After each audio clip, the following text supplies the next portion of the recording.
Welcome to Color Me Happy. My name is Brandy Hofer. Thank you so much for being here. I hope you're all getting out to all the festivals and gatherings and everything you can. I feel like everyone's making up for lost time, and it feels really, really great. And so I'm trying to hit those up with all the kids and enjoying the sun. It's getting warmer here, and we ate from our garden this morning, which was amazing. So if anyone doesn't know, I'm from central, prairie, kind of more west side of Canada on the border of Saskatchewan and Alberta. And it's fucking cold here in the winter. So when it gets above 10 degrees Celsius, it's like the world changes and we enjoy it and benefit from it in any way we can and have the greatest time ever, because we only have a few short months of that. So I'm having fun with the boys outside.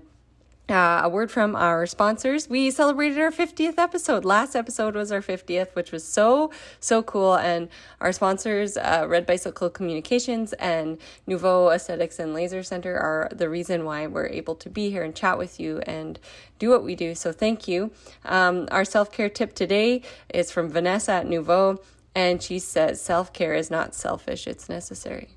Which leads me into this beautiful episode with artist Lindsay Ekstrom. Ekstrom? I hope I got that okay, right? And it's such a great fast-paced conversation. It's a little bit longer, but pop us in your ear if you're on the road or in the studio or just cooking dinner. You'll have a great time. We get very open. That's the way I could start any of these podcast episodes. We get very open. But Lindsay does talk about her struggle and going through postpartum depression, but how that led to her thriving career, where her family actually plays a role in parts of her every day. And she just turned to artwork as a healing process, which is interesting. And then it just grew and grew and grew. And I probably won't get this right, because I'm not a huge sports fan. Sorry to people who are sports fans. I live with them, and it's great to be passionate about something. So good for you. But Lindsay just did a portrait and she's a Dallas artist in Texas. She did it. See, I'm fucking this up because I don't know anything about sports. For Coach McCarthy of the Dallas Cowboys. So I don't know a lot, but I know that's a big deal.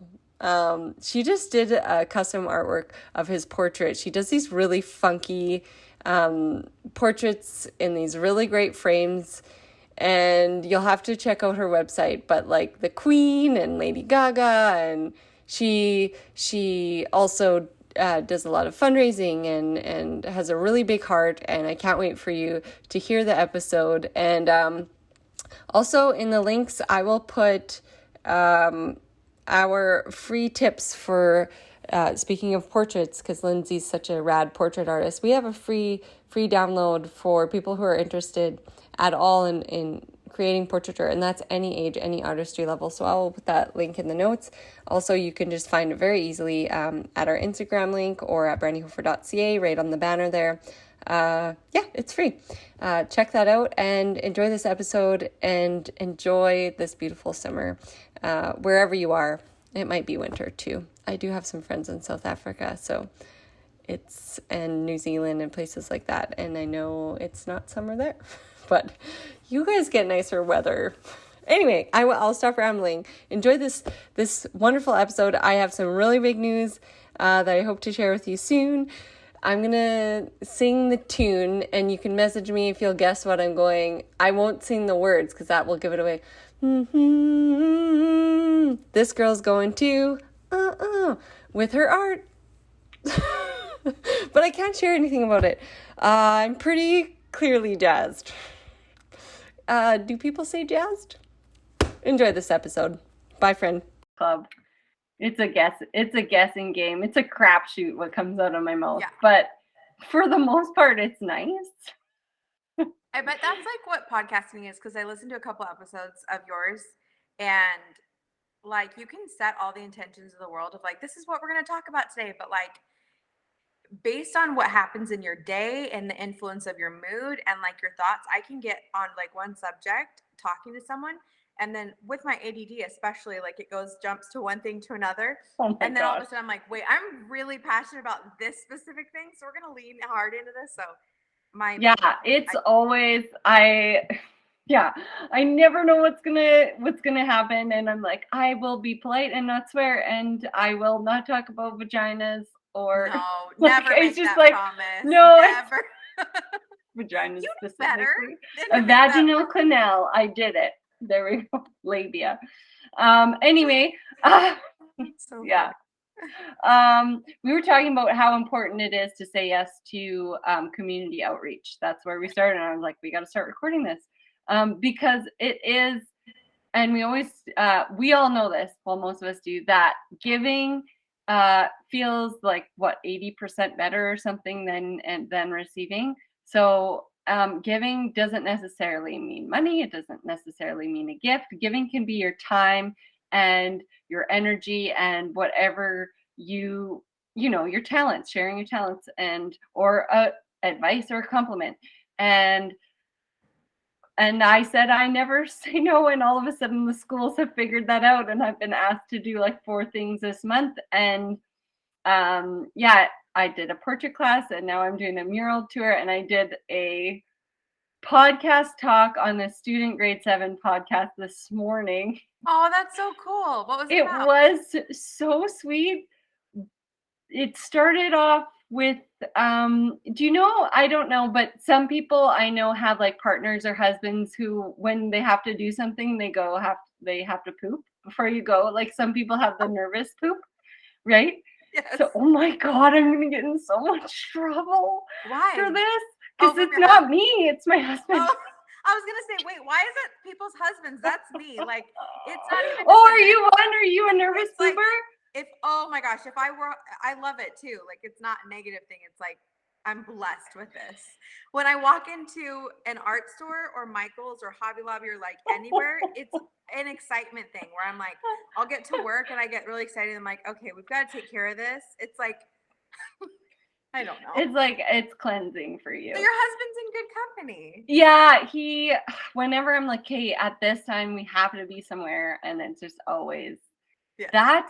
So, but in this case, so I have 3 boys. Teddy snuck down right when, and this was in front of a class of like 28, 30 kids, right? Oh, so okay, I'm like you're on sitting there. Call. I'm like, guys, this is my job. Yeah. Like, and actually, I know it's in our house, but they got a big talking to. I can tell you after. Yeah. So Teddy snuck down while my husband is pooping. And so I'm like, okay, we have a 7-year-old and 5-year-old. Surely they can like take care of this for 3 more minutes while he does that, right? So I put him in the garage and I locked the door because they can play like something. Like, seriously, I should be able to depend on someone in my family for something. Yes. Gus has been home for 3 days with croup, and I don't know if he's in a bad mood, but he's super charismatic and sweet, and I don't know what happened, but he came down, he escaped the locked garage and came down in front of the students and started swearing at me. Oh like, my gosh. How old is he? He's 7. Oh my gosh. He's like, what the fuck, Mom? I was like, oh my gosh. I'm like, oh, I'm like, Charlie, sweetheart, you're gonna have to ask me that question again, and we're gonna have to start over, okay? Just hold on 1 second. Oh my gosh, that's funny because you know how like kids, we always think like, oh, it's so embarrassing. My kid like said shit and they didn't know. Like, oh, you know, like they repeat it unintelligibly, like don't know. He was like legit, what the fuck, Mom? He was like, intentionally like, yes, he used it appropriately. Mom? Proud, then also a little embarrassed. I was very embarrassed, and that triggered like some.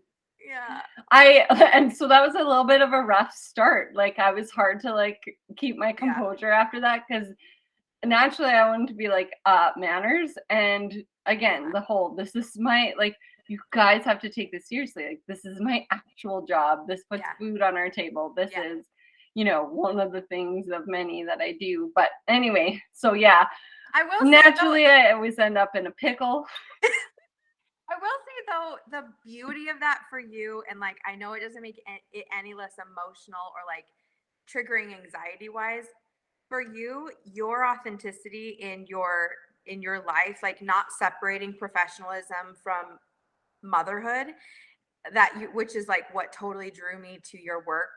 I've really never seen that before.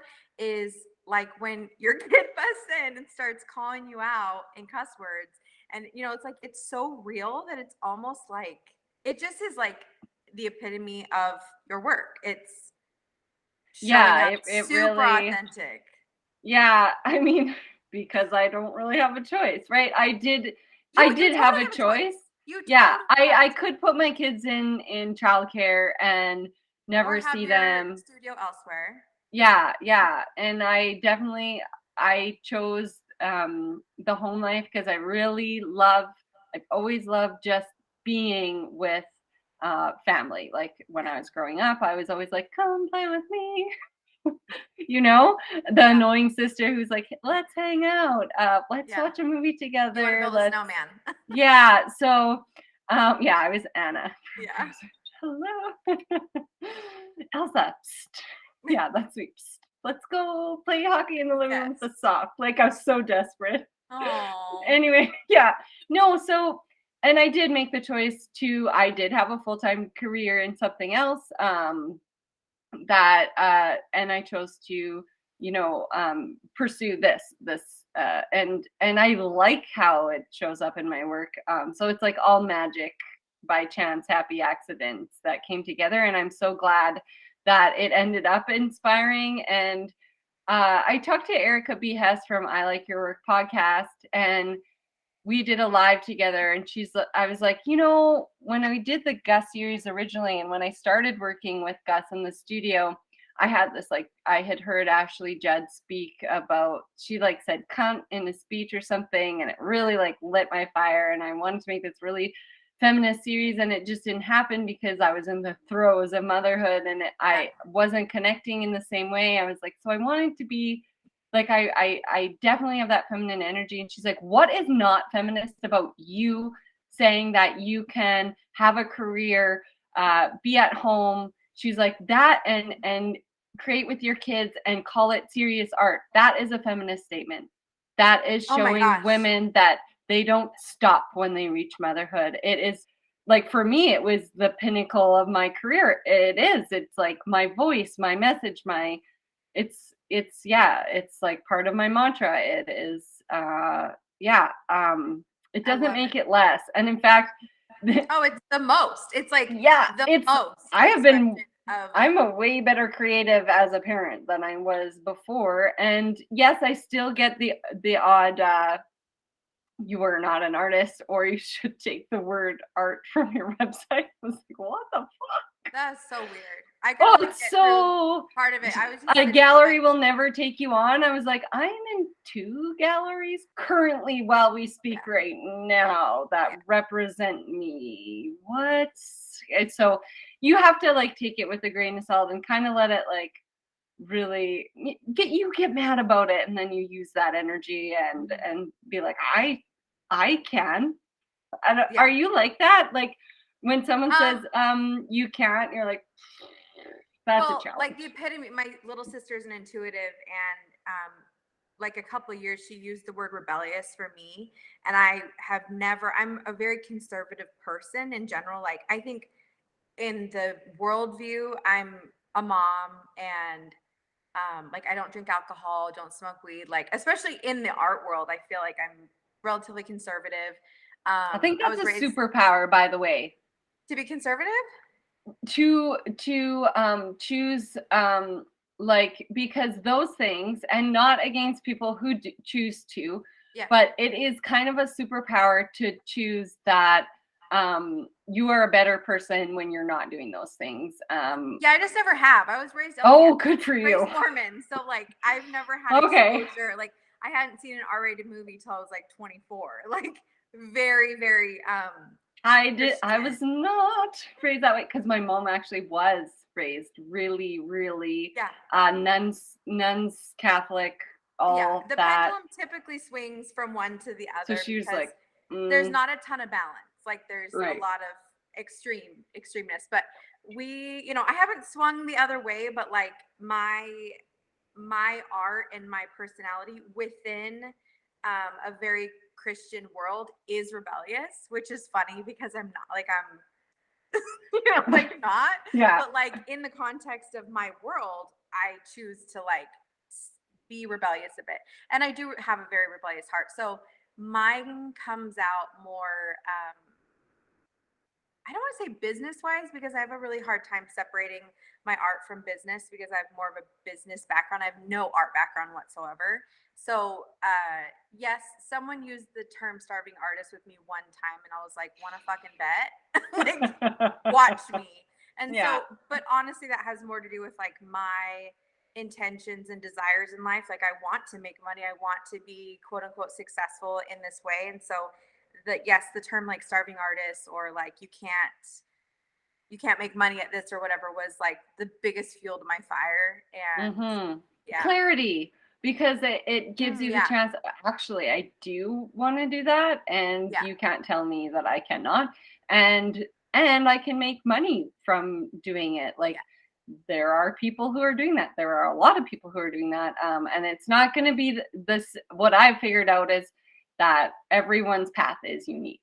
100%. Especially for, well, in anything, but for creatives, like some people can sell their paintings that size for $56,000.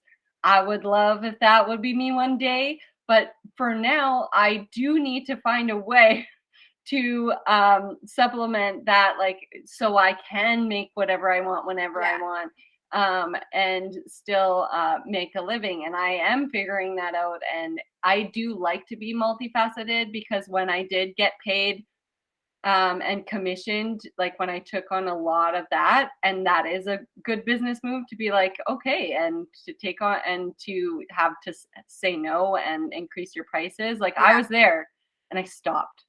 Yeah, that's super interesting because I'm in that mode right now, and I don't know how much you know about my like story, but I started painting like 3 years ago, like painting period. Like I bought paint for the first time. I had Oh my never gosh, that drawn, is never so sketched, cool. nothing. And so I've been in. My husband doesn't like when I say it like that because he's like, "That's not true. That's not true." Which, okay, so here's his view. I've always been artistic, I guess you could say, because he's an engineer. So he's like always Yeah, viewed me you're as very creative. artistic compared to Like the that. fact that I wear colorful earrings or something, he's like, you're an artist. Like I'm like, just because I'm not an accountant doesn't mean, anyways. But Creative energy. You have a yes, creative energy. yes, I've always Yeah. been a little off, I guess you could say. So, but I was a stylist for editorial like bridal shoots and stuff, and I styled events. And before that, I That owned is very creative. it was so fun. It was like such a cool job. So I owned that business in Arizona, and I have had 2 kids and quite a few.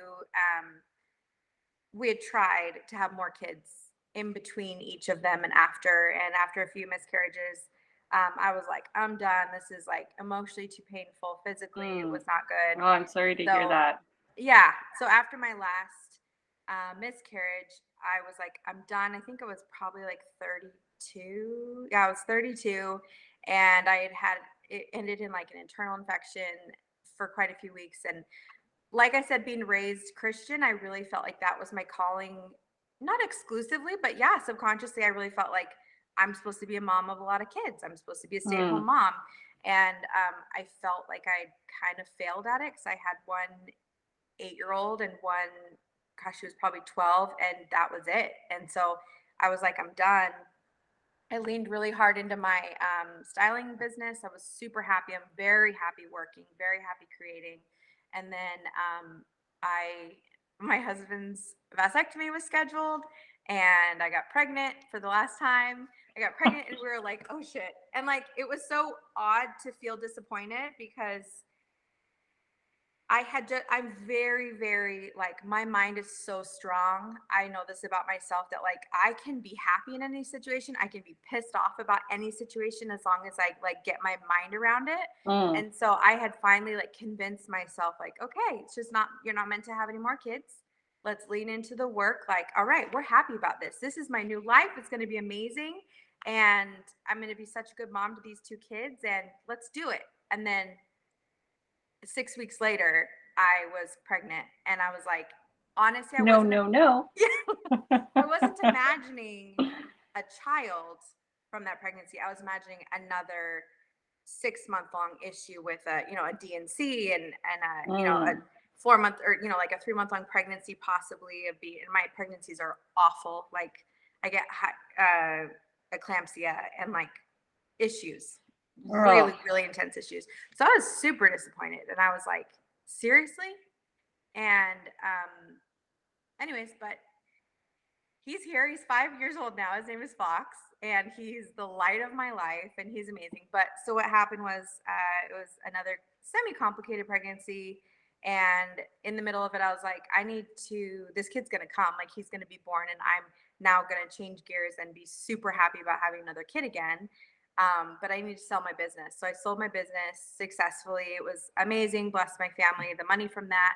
But I was, like, creatively felt really abandoned and kind of, Mm. like, duped, because I had, like, all right, let's reinvigorate this, like, creative side of me and really lean into this. And, like, it's my time now. And I think other moms who have kids who, like, go into kindergarten can relate to that, where it's like, okay, not that you, like, get out of mom mode, but you are like, okay, now it's time for this, and you really, like, switch gears. Mm-hmm. So I just got kind of It's pumped. kind of like freedom. Yeah. Oh, I can't wait to Freedom. see you, Brandy, when you're like, because you're so into the mom thing and you do it so well. But I feel like, well, it's always a challenge. Clearly, I yes, try to keep a routine, and then they, what the fuck, mom, at me. yes, But like, and that I'm still happens. genuinely so good at balance and routine and, like, sleep schedules, because that is, like, the key to my success, You're right? amazing. You're amazing. And That's I a feel superpower. like I figured out cooking because my dad's a chef and my mom's a good cook.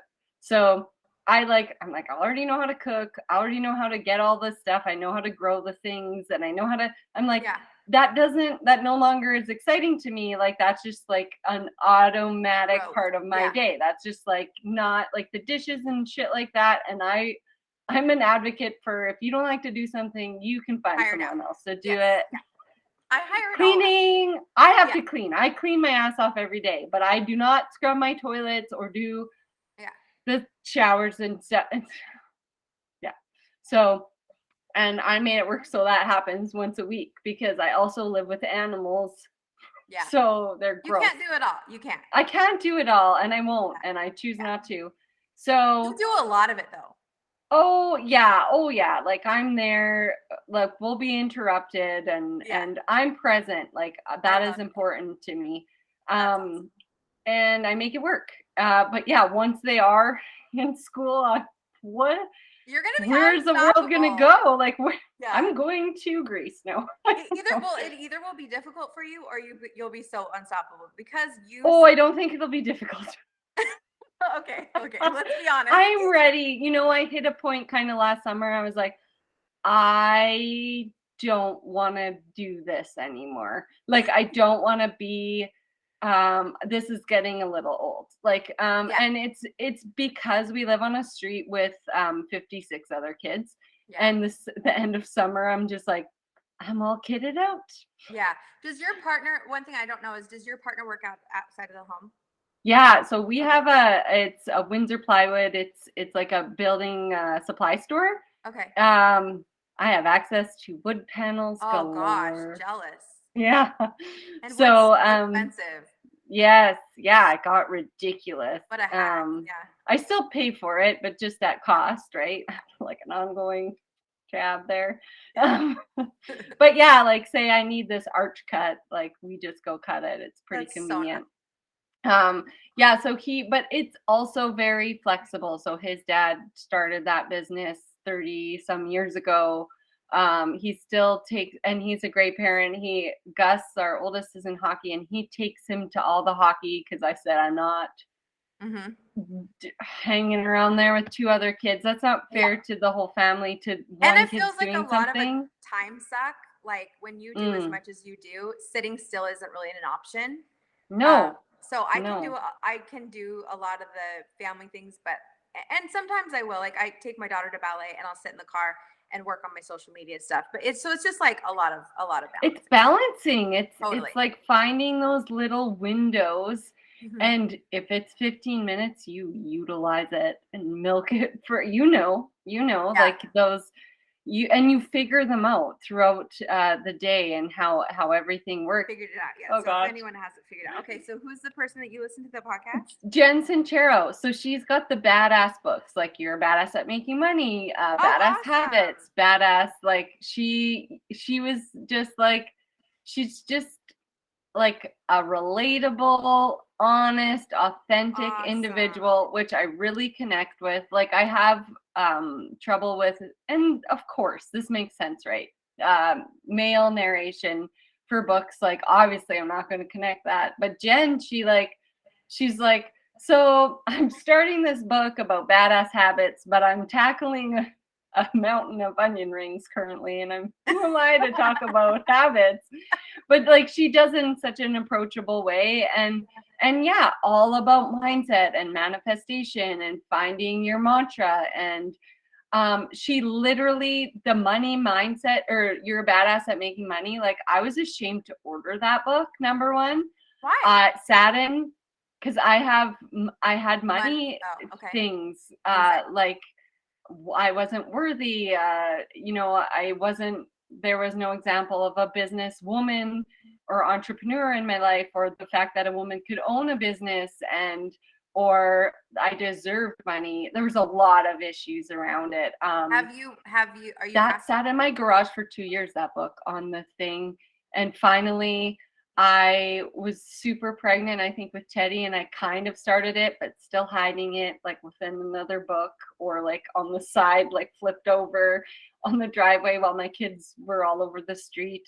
And I finally did get through it. And then like everything turned for me, and I started trying everything. Some things didn't work, but I wasn't quite there with the whole deserving and bringing it, like what I have is valuable and I should be paid for it. So I'm still getting there. It still works. So then I started listening to her books, and I listened to that one like 3 times, I think. Listening and to things is so it's powerful. A coming. Yeah, it's a coming. So and it's amazing. My friend Jeff across the street, he wrote a best-selling book on Forbes. It's called not on Forbes, sorry, jumping ahead of my story. He wrote it on like business, clone yourself. So building business. Oh my gosh. Yeah, business management. So he took courses and whatever. And he's like, I'm not like a believer in like chakras, or we have coffees now because he's helping me with my book. And he's like, but in the course, they made us like write everything down and do the like manifesting. He's like, literally, I kind of skipped it, and all I wrote down was Forbes. And he was featured on Forbes. He's like, I can't not believe in it because I only wrote down the word Forbes. I also just think people think it's so like woo. Like I said, my husband's in the witchy sort of. It's not. It's like hoodoo. Yeah. Like the most science-based thing ever. It's not witchy, which I also love witchy stuff. Like we were talking this morning about, my husband and I were talking about occult, and like I'm such a like love witchy stuff, but I think it's because I know. I kind of like the algorithm because it picks up on the fact that you love and manifestation and like powerful women, and it like feeds it tells you who you are. Yeah, it's like, here's more love.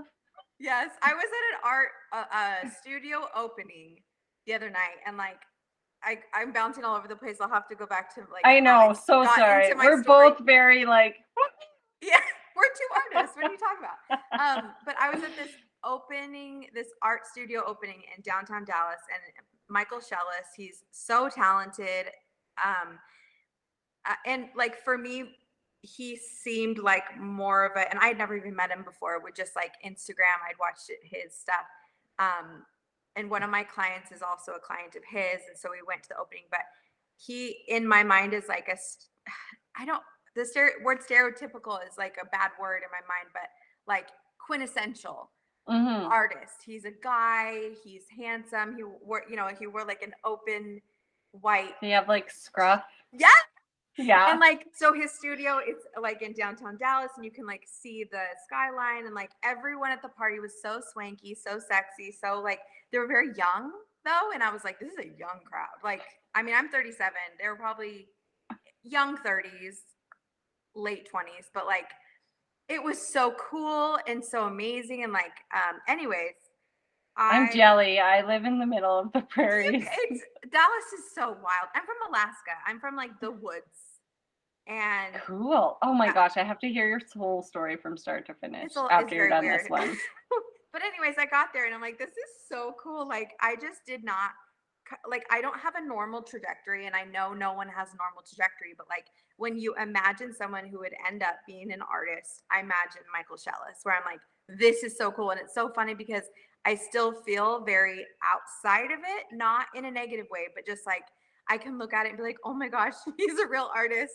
But like, I obviously am a real artist, and you are. This is so random and so dumb, but I was at this party and I sat next to this guy, and I get like out of my body when I'm in like social circles. I get really like uninhibited, and it's probably because everyone else was drinking too, and I was sober, and so I would just sit down and be like, hey, my name's Lindsay, like, why are you here? Like, how do you know Michael or whatever? And so I sat down next to this person who was like, I can't remember what he was. He was like a filmmaker or something. Because all these people were like movers and shakers and creatives. Someone fucking really cool.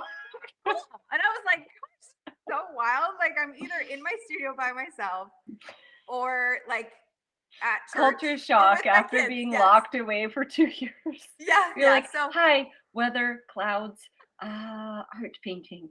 Oh, So I sat down and I just introduced myself and started talking to him. And he was like, oh, eventually he's like, oh, what's your handle on Instagram? And he pulled up his phone and his explore page was on, and it was just butts, just all butts, like women and butts. And I was like, what?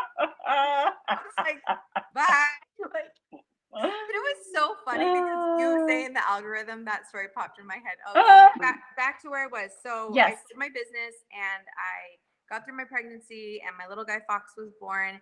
And I love his name, by the way. Oh, thanks. I have another girl, XOLELLE. She has a bow tie business, and she's an amazing creative in general, a really cool girl. She has a son named Fox, and we grew up together kind of. Anyways, and there was a family who had the last name Fox in my hometown, and the image, like I'm very like concept. Everything is a concept or an idea in my mind that connected to each other really visually. And come here, Foxy. And he snuck in on me. So like Sly Fox was like in my mind, like his pregnancy snuck up on me. So say hi to my friend Brandy. Hi, nice to meet you. So anyways, that's where he got his name. But what are you eating? Starburst? Oh, namas. But anyway, oh yeah. So he was born, and I've struggled with depression off and on. And that's me who was in you. You were. Mm-hmm. You're a fox and I'm a fox, huh? So, but I've struggled with depression off and on in my adult years, not in my childhood years. But after this pregnancy, I can't say it was just chemical, because I had, like I said, I was put right back at square one. And so I was kind of struggling with like, okay, we're back at home with a newborn. My other kids were 12 and 8, and I was no longer working. And that's another like milestone age, right? It was, like that's getting into, you're like, oh, I'm doing both of the hard ones all at once. It was hard. So I got I was depressed, and I love thrifting, and I was at a thrift store. Go back with Daddy, please. At a thrift store, and I found a bag of all things Where's your iPad? Ross. It's over there. Ross. Who's the Ross guy? The painter? Ross? What? Ross. Bob Ross. Bob Ross. Oh, the A bag of Bob Ross paints. Yes. yeah, And yeah, They yeah. were oils, and I was like, I'll do this. And I bought them, and I went home, and I just started trying, and I found that like at the place in my depression, I just needed to do something completely creative that was not what's the For word? anyone else. That absolutely that, but not what's something the word when there's no steps. Oh, yeah. No, I totally get what you're saying. Like though. there was no right or wrong. Absolutely no No. right or wrong. There was no Process. There was no, yeah. Yes. No. Bring your iPad. You just had to create to Yeah. just for the sake of creating. Yes. Can I please bring your iPad? Yep, you can take it. I love you. Yeah. Bye. Thank you. So nice. Are you gonna cut all that out, or are you gonna be like, here's the old No. I'm not. Well, my son This just came to my this studio. is the real deal. They had to show me their haircuts. They got haircuts. Oh, They great. look so handsome. Anyways, I had to do something that wasn't, I can't think of the word, but procedural. Yes. Okay. I couldn't. And I would have never guessed your I, word. I kept thinking of those shows that I watched, like they call them British procedurals, where they're like, or detective procedurals. Anyways, my ADD is showing so much today. Anyways, so I would get into my husband. We had like this single car garage, and he changed it into like, he's the most supportive, loving, like I wish everyone had a husband like him or a partner like him. But we were in Arizona at the time, and he put it like outfitted it with he insulated all the walls. There were added a couple windows and put an AC in there so I could go out there and essentially mourn what I thought my life was going to be, rent my clothes, like whatever I needed to do. Like it was literally just a space. And that's where all of this was born, was like both of us, him and I, intentionally giving me the space to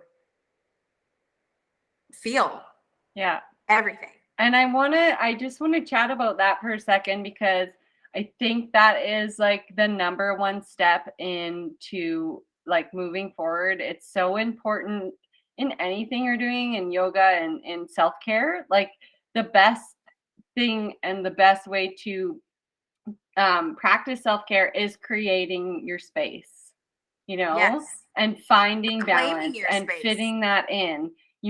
This is yours. You get to do whatever you want here, and you can, set it up with the things you love and that only make you feel good. And I totally I get when you speak about creating just for your, like, I have so much work, because with losing my mother, for that grief, I just created for years, like, and basically did nothing else.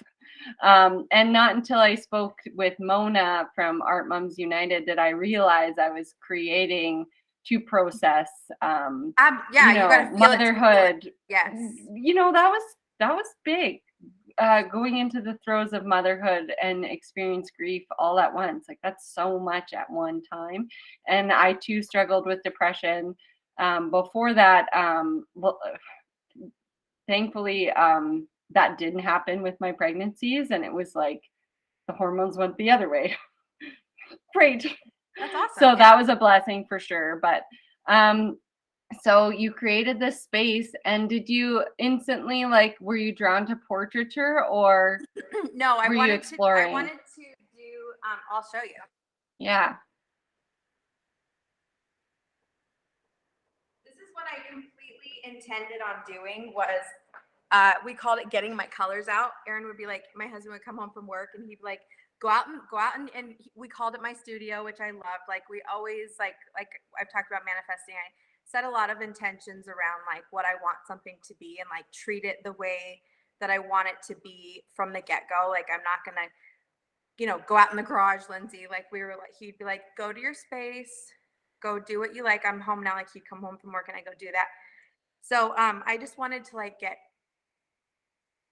like I said, I couldn't have started with portraiture because painting faces is very difficult, especially having never drawn or painted anything before. I literally I went and just like bought supplies, secondhand, like cheap, whatever. And Mm-hmm. then I would just You were keep painting. exploring.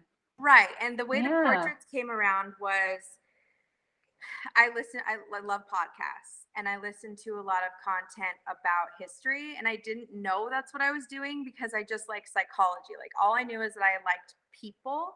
I don't like people. I take that back. I like learning about people.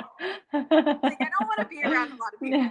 But, like I'm very curious. And so I would listen to historical things, and I came upon the life of Abraham Lincoln.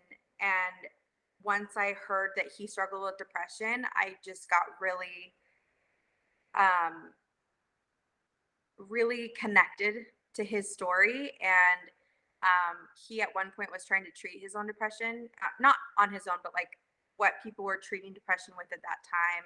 And all was not the right thing. No, it was essentially oh my poison. gosh. Yeah, no. Which I just relate to. It's so terrible. Yeah, what year was that? Oh gosh, I don't even know. And I think it wasn't lithium because they still do that shit. I forget what they were treating with, but yeah, so that's so my grandma was extremely bipolar and snap after her third child.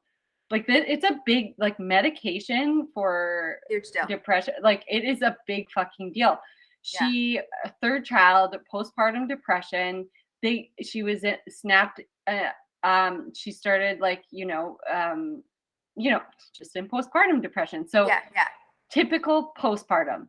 Yeah. They gave her amphetamines. She stayed up for 3 days straight. Yeah. So that snapped her into a bipolar manic. So she wasn't in that state before, but misdiagnosis and with medication, and then it was her whole life. Like based on what they gave her, 6 a.m. in a snowstorm, I'm gonna drive home right now. Sort of behavior, right? Weeks high, months lows, all that stuff. But what I think about that is it can either be a blessing or what's the word? A blessing or a curse. So a curse. And I like to think, so I was struggled, and they're like, this is your grandma, this is you just have a little droplet. You just have to recognize, and I actually think that little drop, I would never take it back, because I think it gives you that extra little special connection. Your emotions bubble beneath the surface. You have like kind of this, I don't know how to explain it, but I just think it's like, I see it as like an otherness. It's not necessarily bad. It's just other. And I absolutely agree with you that, like, not to get too like technological, but brain wise, like chemistry and like physicalness, I have a genetic mutation that it's actually not that uncommon, but it's on both sides of my DNA. And so it's like the most severe, I have like the 70%, whereas other people, the kind of more common one is like possibly an individual could have 20%, but I have it at 70%, which is I don't metabolize folic acid. And that is actually what led to my miscarriages and things like that. And so it's an MTHFR gene mutation. Anyways, you can get really, really full or really, really low on folic acid in you, which affects your brain chemistry, which can lead to depression, but it also can lead to like out of this world creativity. And at that time when I was depressed and my husband was, making me my space in my garage, it was a literal need to create. And it coincided with depression, unfortunately, but I was like, I couldn't be around other people. I didn't want to be around kids. I wanted to be by myself and feel feelings. And so like I talk about the circumstantial things that were happening in my life, like, selling my business, and actually went through a car accident. I was rear-ended in a hit and run, like 2 months after he was born, and just processing lots of stuff. But actually, like literally chemically and physically, there were things, other stuff that were really messed up at the time too.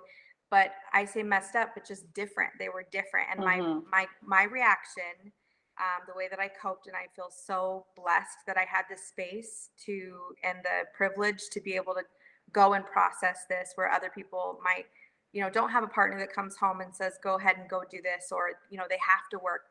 I was able to go out and process this by myself in my garage. And the way that it came out was through color and art. But then as I was listening, during the day, with the kids, I'd listen to podcasts. I stumbled upon Abe Lincoln and his struggle with depression. And I just felt I could not paint him.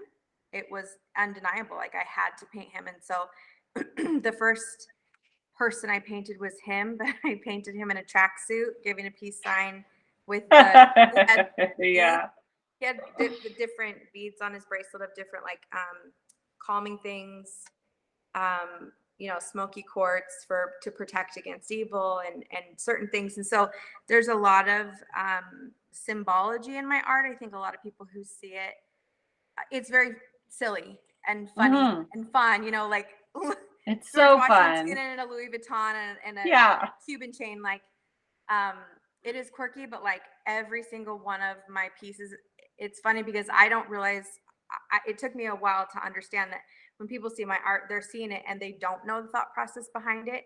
And so at first, when people would be like, oh, that's cool, that's funny, I would almost feel like, what?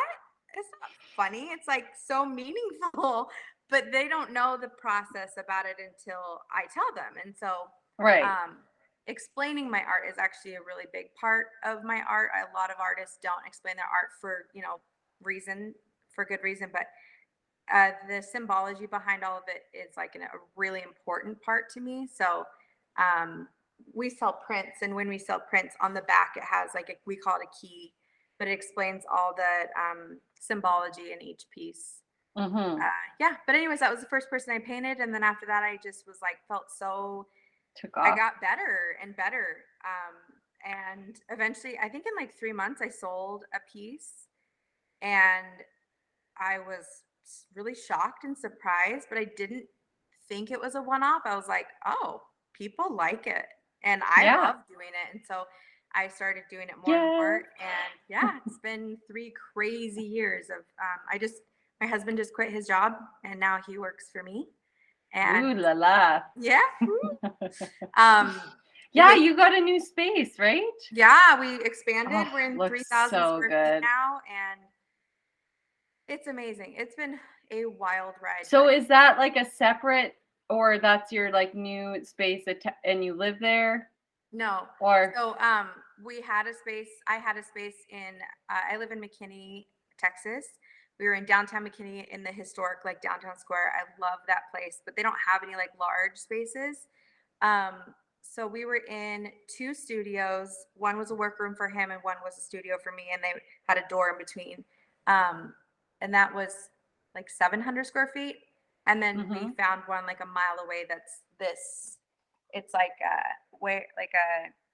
don't even know how to explain it, but it's 3,000 square foot open studio room. Yeah, you know what? Everyone can just go check it out. You've shared it on your reels. I've seen it. Oh yeah. It's amazing, and it's beautiful. New. I love the flooring and the brick and the light. This is a real genuine 1800s ghosts crazy. Included in your room, which kind of goes with your work, right? 100%, that's pretty cool. I love it. I feel so blessed, and it is it's been wild but so cool. Yeah, good for you. Thanks. Yeah, that is it's one thing to envision you're so I love doing that, it's great, but then execute the rest of the stuff, because it really is so much other stuff. It's probably 20% of making the art, 80% all the other things. Yes. And it sometimes takes a long time to figure out. And I'm glad that for you it was I love this. And then it was like, oh, I like doing this. And then other people like it. And then you can expand in that way, right? That doesn't always happen. Yeah, it's been, I think Not that the I'm, reality at this point, for a lot. we talked about everybody having a different like trajectory or like path. Right Mm-hmm. now, I am, we've grown so much business wise. And when I say business wise, so like I sell, so there's originals. This is Mm-hmm. this original behind me. And then there's prints. So we have prints of the work that sells obviously passively. And that's going really Do you well. outsource or do you do that in No, we studio? do it, and we did it in studio. And my husband would love to outsource because it's growing so fast, but I don't feel comfortable having other people handle the QC of it. Mm-hmm. And I think at some point I'll have to. I don't know. I made the shift last year. You did. How do you feel about it? The only thing I didn't like was that it was rolled and not flat. But I know why they roll them. It's because the packaging is then consistently the same shipping price, right? So, but for print quality, as long as you're uploading good files, which you would have, as long as you're documenting your work and having it like above 300 DPI, I would say 4 to 6 if you want really great. And you're uploading it, honestly, the quality is just as good as when I still, it's all behind me. You can't see it, but I have a print shop set up and I did that for years. And then because I am a stay at home, I was like, there's no way I can continue, even if I booking the packages and even with my studio manager, I can't just randomly package all these things and whatever. It's just so nice to have all of those steps taken care of. And that's my only, I do Printful. Okay, and it's really easy. It's really easy to integrate. Yeah. It's super. Yeah. Actually, I'm wearing one right now that I made. But some of them, like on dark colors, I wouldn't get too into. Yeah, I wouldn't. You have to order them and wash them because this is a year old and like I guess that happens with clothes. Yeah. But I wouldn't, it's like kind of coming off, except for the white ones. Like any light material ones, the print seem to like be in it more. Okay. And then anything that sits on top of a dark, kind of like rubs off after because they have the 20 mask. washes. The DTG, they have to do like a white, like a primer. Yep. And then they print on top of the primer. So that makes sense so we've done samples and we were like working on it like last year and I just didn't like them. And no, like we're business wise, we're talking like my husband is like, well, like 10% is more than 0%. So like if you outsource it and they're not that high of quality, which he doesn't want low quality either, but no, but you know what? It's growing. So other people who have not such like, that's my only complaint too. The print side, 100% great, fast, 3 to 5 day shipping. They ship in Europe, they ship in North America. Amazing. So it's separated Canada and US. As long as you're setting up the right products, you are good to go. And as far as apparel goes, the markup, sorry, we got business talk in here. I love it. The apparel, so it's just more expensive, right? Okay. In terms of prints, if you're selling your prints for $100, like the difference is like you're paying like I think $11 to $15 for prints. Okay. So like it's as opposed to $2 when you print it yourself. So, yeah, but you got to think about time. Like you just have to think about your time. And for me, I was like, I'm done. That is just something. And you know what? At this point, because I went through all those years of really, like, I'm really prolific to the point where, like, I work speedy. Like, I'm in some art groups where we sit and create. I'm sorry, ladies, I haven't been there very much because of my book and stuff, but I've been writing right now. Yeah. So I just, like, have to focus on that. But, like, they'll be working on a piece for months and months and months, and I will finish my piece while I'm sitting with them there that night. So there's a like there's a good and bad, but now I've like got so much artwork, and it's not low quality or anything. It's just like I will draw a portrait right then and there. That's amazing. Period, because I worked really fucking hard to get to that point. Like every night when my baby slept, I was here for 5 hours sketching or collaging or learning about the materials. And now I've realized I'm like, okay, so I've got some art to sell. Yes. Okay? And so let's focus on that. Yeah. Stop making art. No, I'm never going to stop making art. It's just there. Do you hear that? Do you hear that ticking? Do you think that's recording? I hear it on my end, and I don't know if I. Is it this? Is it my cord? Because I'm so excited. I'll stop swinging my arms around. I don't hear anything else. It's going? Not anymore. Okay, it was my hands. Was it? It was my hands hitting my headphones. Oh, there it goes. Yeah. Oh my gosh. Okay. Okay, I'll stop doing that. Yeah, so I'll just move it here. Okay, so I am fast. So I'm like, okay, That's you need amazing. you need to get talking about it. Who's the guy who says I make so much more talking about poetry than I make so on my poetry? I don't know, but I make money. That. Yeah, I'm like he's saying he makes more money talking about making poetry than actually the poetry itself. It breaks my heart, but I'm like, I need to get talking about my art. Do you see all those and I don't know if you do this because I'm not talking down at it at all. I'm like, oh my gosh, and people who do create like a master class about what they do. Yep. Like coaching or whatever.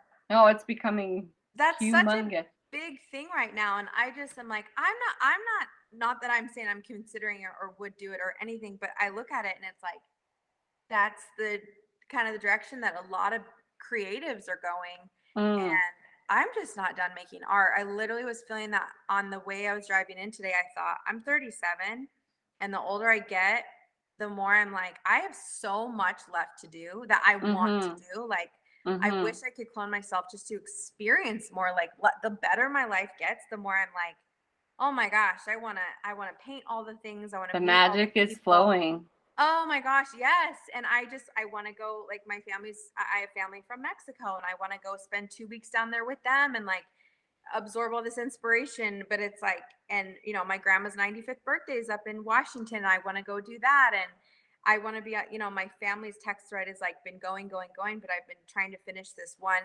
commission that I was so flattered to be asked to do that needed to be done in 3 days. And so I wasn't even checking my texts. And I just was thinking, I want to be able to receive more of all the good things that are in my life. And I don't know how to do that. But anyways, I couldn't ever do like a class like that. About it.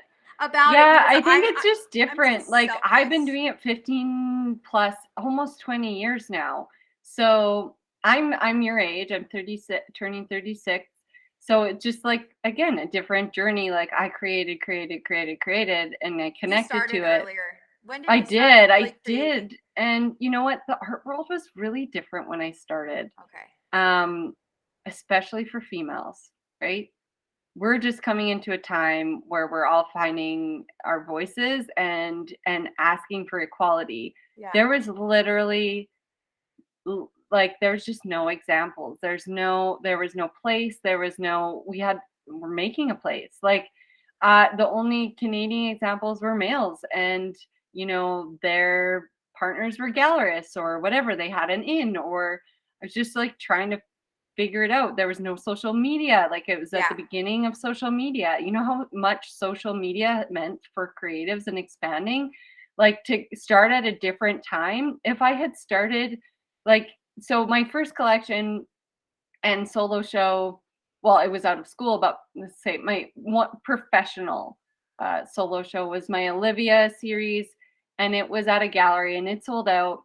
However, if I had TikToked that or captured it on Instagram, and I did, it was just a little, and I think that was the success behind it. But if those things had existed. It was just Mhm. be a different story for Yeah. you How know, long my ago journey. was that collection? How long ago was that? 2013 I started Okay. making it, I think. Yeah. 2014. And then so I was done. I started selling my art 2005 ish. So yeah, it's been a long time. I think too, I want to So circle back. So, because oh no. about the classes, what are they called? Seminars, classes, Yeah, coaching? no, What? the master classes, courses, Okay, anything. I'm courses. doing them. Okay, So so what I was because gonna I'm at say the is like, point, right? I think that it is a part of your art or your intention or your whatever for certain people who are teachers.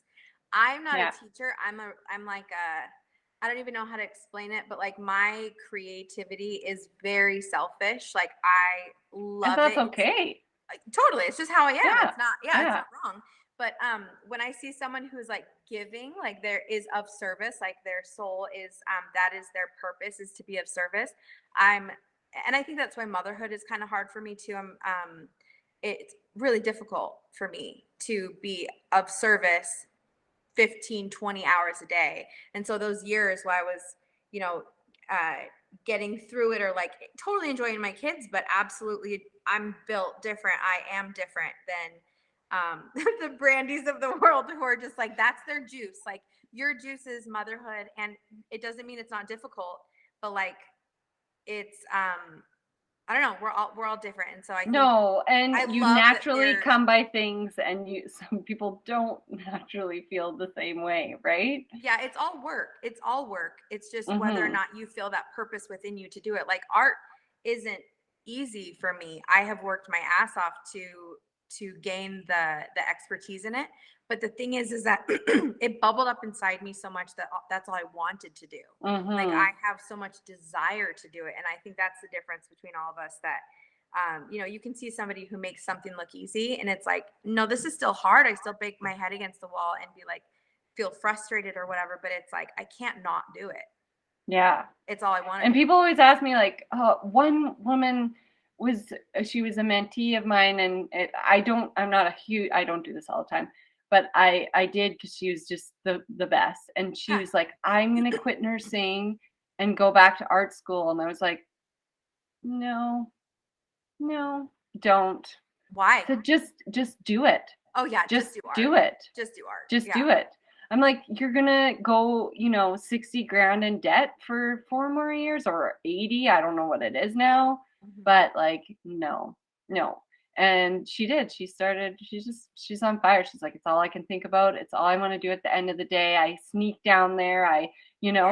And it's so amazing to see that fire. And I don't know where it shifted for me, but I was like, it did. I ruined it myself.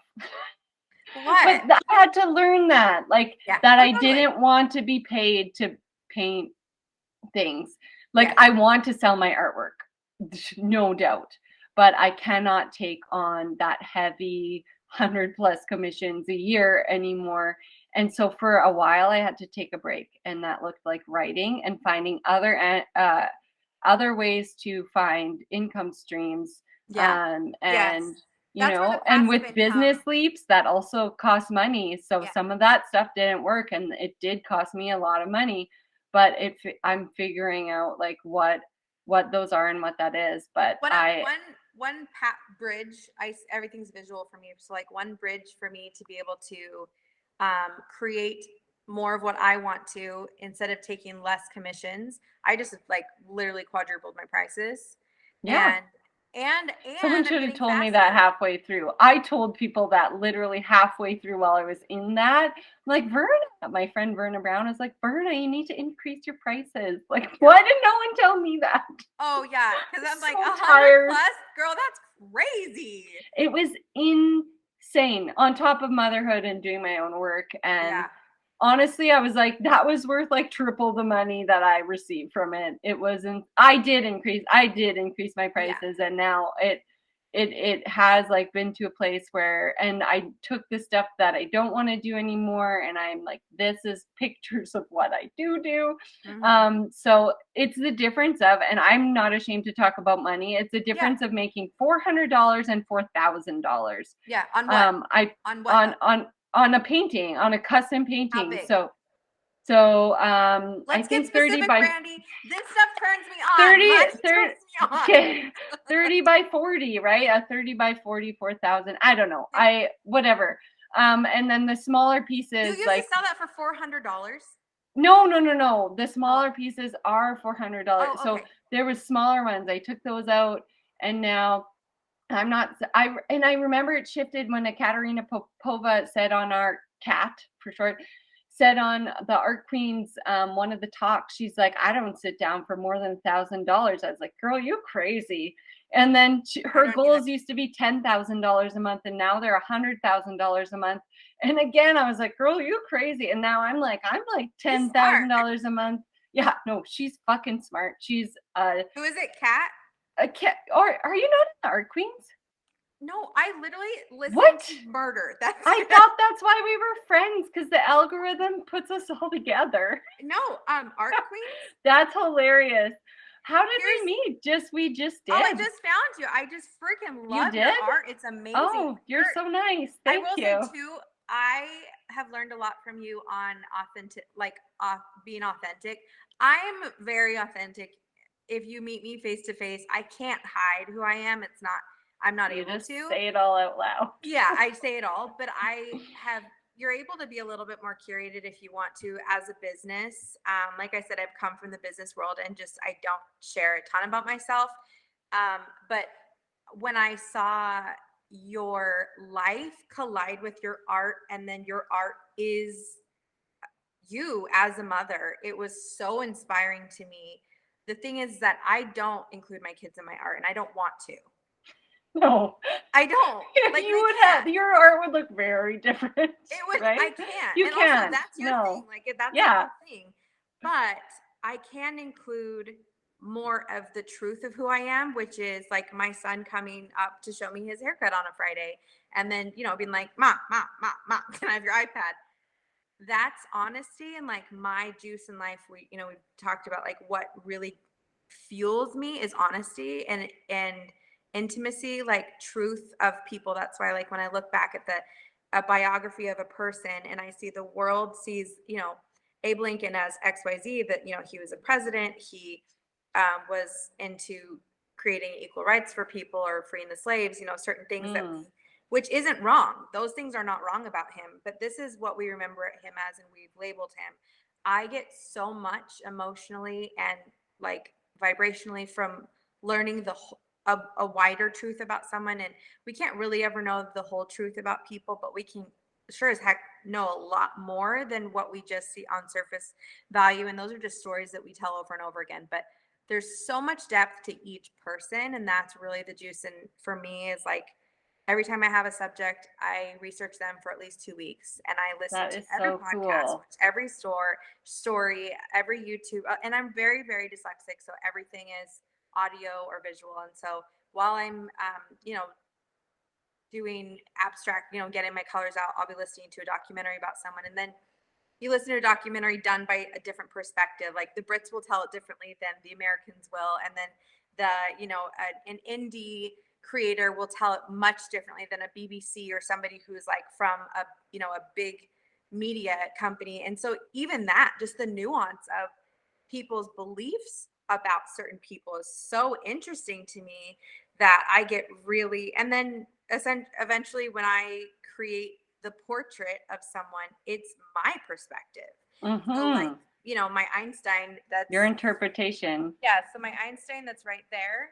I love it. After I researched him, what was really going on for me in my life is what eventually, was my opinion. How do I say this? My opinion of him, or the way I portrayed him, was largely affected by what was going on in my life. So like if you're, let's say you're married with 3 kids, and you learn about the fact that he had an affair with his first cousin while he was married to his wife, and they had 3 kids. I felt kind of grossed out. Yeah. What a douche, dude. This guy, we look up to him like, oh, he's the most, he's the smartest guy ever. And it's like, is he? You know what I'm saying? Like, but but that still wasn't the whole of what I believed of him, because then you go into the story about how he, against all these different odds, like the Nazis, labeled him as not yet hanged.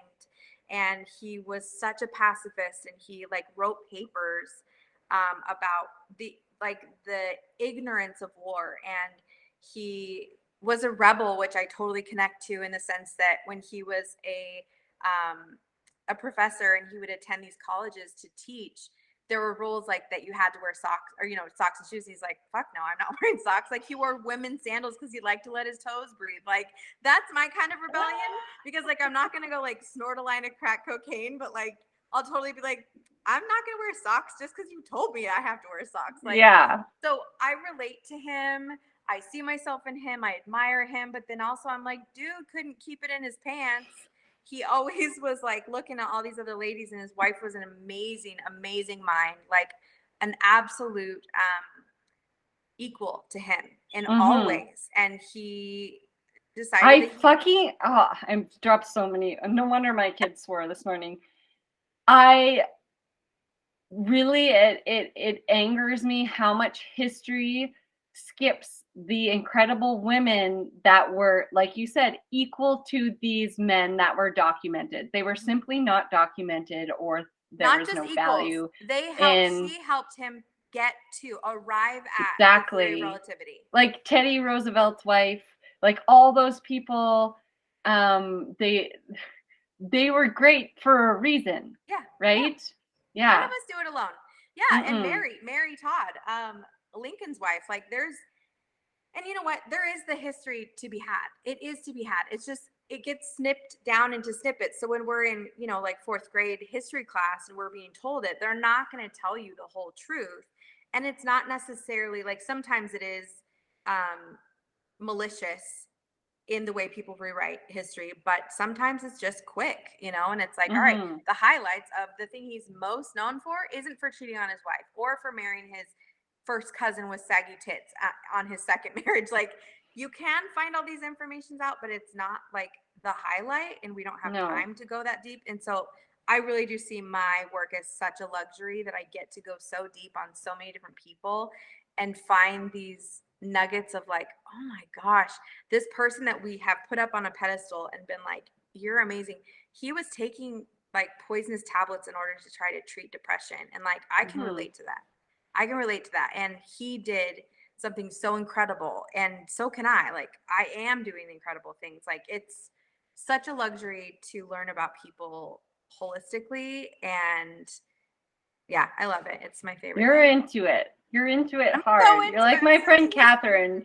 You're like, if you run into her, you're going to hear all about the kids' theater for a long... Sorry, Catherine. I love you so much. Hey, but yeah, we all have our thing. I like it because she's so excited. I'm the same way. You get me talking, and I'll talk forever. But it's cool to be one of those people who hops out of bed in the morning and you're like, yes, I'm gonna go do it. Yeah. Like, it's I'm gonna really go learn about free. yeah, exactly. Like, so no one else feels the same way as you do about like his journey. Like, and then you are painting your interpretation of that, and in like this quirky new, like, unique way. And I think it's just so interesting. And it's such you know why it's interesting is because you find it so interesting and fascinating, and it comes out in that neat way. Yeah. And you know what? I love where you are in your journey. It's so special. It's great. And do you have any shows or openings or ways we can find out what you're up to? I have, let's see. We're doing the other art fair next month in Dallas. And then we have a lot of really cool stuff coming up. We're part of the MJM, Matthew McConaughey's charity gala in April. Woohoo! Ooh, yeah. Cool. So we're auctioning off 2 pieces there. The other art fair, we're doing Dallas Market in March, April, June. Then yeah, I think that's it. Just Instagram. Find me on Instagram. That's it, right? That's all. Well, I mean, like, I don't Easy know. I'm not peasy gonna read my lemon schedule off to you, squeezy. but yeah, you can find me on Instagram. Yeah. Okay. Tell everyone your website and your Instagram. Okay, website is LX as in xylophone, lxartworks.com. And Instagram is lxartworksig. Perfect. Yeah, it was so nice chatting with you. Thank And you. Yeah, it was I'm great. so glad we finally got to meet because yes, you did send me so many kind messages. And I swear we had like connect we just organically, well, not organically. I'm gonna make up The a word. metaverse made it happen. Algorithmally. That's not a word. The algorithm put us together. Yes. The universe. Let's call it the universe. Let's call yeah, it what it sure. Universe. is. The metaverse, universe, same thing. One's evil, one's Pretty not. much. But no, I really love that. And I've made so many cool friends that way. And I'm so grateful. And I'm terrible at keeping friends. So I like that I have a podcast because it makes me meet people. Have coffee dates. Yeah. You're like, Yeah. I have a scheduled meeting to meet with this one friend. That's so cool. Well, I love what you're I'm doing working. so Do not much. disturb. Yes. But really, I'm just I'm talking hanging to out friends. with my friends and working. This is my mom's version of how she used to smoke and talk on the phone I love every that. night. With the cord This is wrapped my around her. version. Yeah, Yes, I love that. exactly. Okay, thank you so much. And we will, I'm sure, chat again soon. And good luck with all your, I'm sure that auction will be really cool. Yeah. He does great things too. He's an interesting person. Is he going to be? He Have you is. listened? See, I also my mind jumps around, so the people might have trouble keeping up with this podcast. I know it's like two squirrels. Where are they going? It is. We're like fighting over a nut and hopping onto different trees. Awesome. Have you read or listened to his book? No, I probably should. I want to, but I get so caught up, like I can really tap into other emotions and too. people's like levels, so I'm not sure if I want to. I can only do one at a time. That's why I can't be multiple because I like intensely might take me down, like Brandi Carlile. Do you know her? Yeah, I know. I mean, I know her work, but so she did an audiobook of her journey, and I like wept for a week. It was so hard. I've never met anyone else who claims that too. Like my mom will be like, "Oh, you've got to watch this," and I'll be like, "Don't send me sad shit or emotional stuff," because like, or she'll watch This Is Us, the show, and I'm like, that would take out my whole week. Like I can't tune into that because I have to. My work is so intense that like when I paint Frida, I'll cry all week. Like because I just feel her. And but yeah, Brandi Carlile, I had to stop listening to the Glennon Doyle book because I could only do 15 minutes at a time, and I was like, I can't do this. I'm like, I just feel it so deeply. It's so good though because she sings. She sings. She like pauses, and you can hear her. And she picks up her guitar and starts. My God. Yeah, like it is one of the best. Wait, Brandi Carlile or Glennon Doyle? No, Brandi Carlile. Oh, I'll have to listen to it. It sounds amazing. Yeah. So she's amazing. But like, put some time aside where you can be emotionally vulnerable for 2 or 3 days. Yeah. But it's so great. But yeah, I do want to listen to his book because I think it has like 10. It probably has more now, like 10,000 5-stars reviews. So it's got to be good. He is a great individual, and he does do great things with his stardom and energy. And so anyway, I haven't yet, but I'm scared. I'm like, maybe when I'm somewhere else at the end of summer, when it's a good time to be taken down. I just feel like I don't know when is there an extra piece of me? Yeah, because like I have to have these parts of me available for my kids and these parts of me available for my marriage and my husband and stuff. But it's like if I have an extra part that I could just, like you said, go weep or become obsessed, because I think that's like a part of my. I just become obsessed with things and people, and it's like if it's not at the same time useful to my business or my family, then I don't have the extra emotional oh yeah, for sure. Bandwidth. No, like I'm like so like hyper focused on goals and deadlines. So I totally feel you. Okay, we have to go. Oh my gosh, yes. We gotta go, It's been Brandy. a long time. Yeah, speaking of goals and time and deadlines. Again, thank you so much, and we Thank will you for chat having me. soon. You have an awesome weekend. You too. Talk to you later. Bye. Bye. Thank you, Lindsay, so much for chatting with me. Clearly, we had to just be cut off to stop that one. But that's just how it gets on the podcast. You know, it's really seriously like meeting friends for the very first time, because it is. And it's honestly the coolest, most rewarding experience of all time. Be sure to check out our Taylor collection at brandyhofer.ca. It's also showing with PXP Contemporary Gallery. And again, I have secret news with them specifically, actually, and I can't share it. But check out our new Taylor collection. It is closing. What is the day? Oh gosh, it closed. It's closing today. Today is Sunday. It's closing today. Check it out right away. Don't hesitate. It's really cool artwork, and we sold our biggest pieces and some smaller ones. So it did move really well, and I'm really proud. It was a very experimental collection, and it was so fun to make. And I have some other projects on the go. So, oh boy, yeah, so much. But thank you for being here.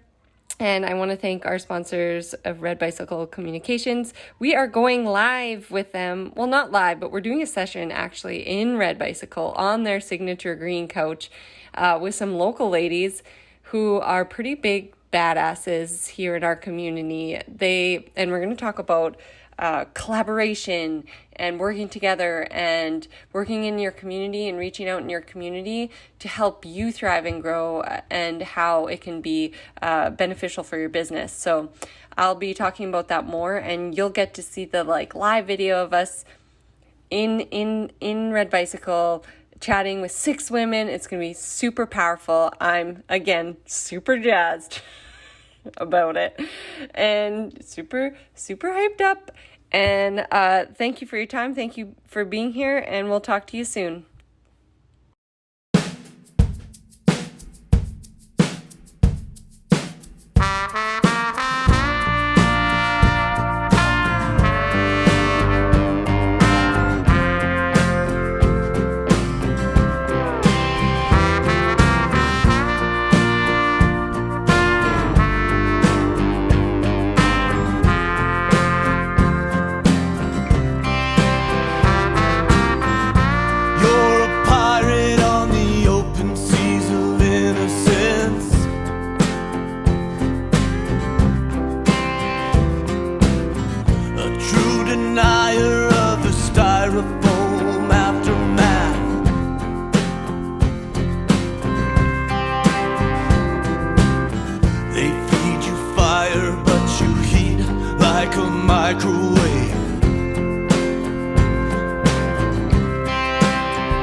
That's landing on your fake face. You can take it all from me. Am I the wallpaper that you hang when I'm out of style? I will tear you down, tear you down. I look suspicious, rip me open like a suitcase. You can take it all from me. Destroy the evidence that I ever came this way, and I'll be back again.